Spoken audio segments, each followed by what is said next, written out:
The new LEGO Star Wars Skywalker Saga looks fun.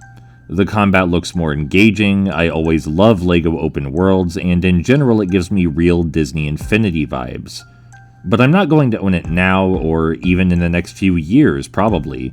Partially because of predatory business practices, where companies continue to charge full price for games with loads of day one DLC, which was always bad and will always be bad, no matter how normalized it becomes. And also partially because, well, there are more important things.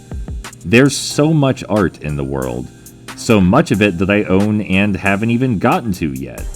If I bought into the never-ending, insatiable hype machine that modern game development has created, when would I ever find time for Tron 2.0 or Dungeon Siege 3?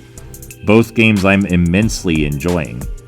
The fact is that more art has already been made than we can ever consume, and more of it is to your tastes than you could ever realize.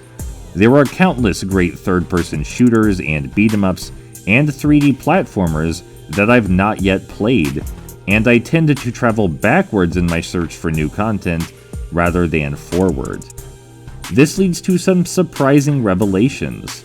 There are a lot of games from yesteryear which tackled ideas, themes, and mechanics that we normally attribute to modern development, and this is partially because modern game studios and publishers keep trying to erase history and recreate landmark events in gaming as though they haven't already happened. It's also because consumers are just plain bad at looking anywhere but forward.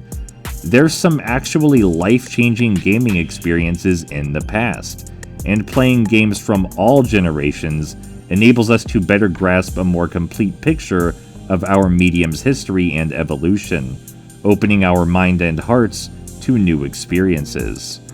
And hey, the more you engage with games from the past, the more you'll see the kind of crookery that modern publishers are trying to get away with.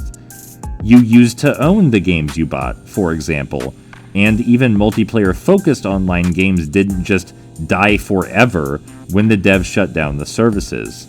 Modern gaming publishers have already convinced us that DLC, oppressive DRM, permanent game inaccessibility, and gambling are normal.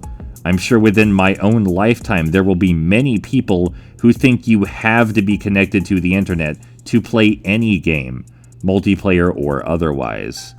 It's true that there are good and probably great new things coming out constantly, but not only is there too much of it, but the culture encouraged by supporting newer releases actively makes game preservation harder in some instances.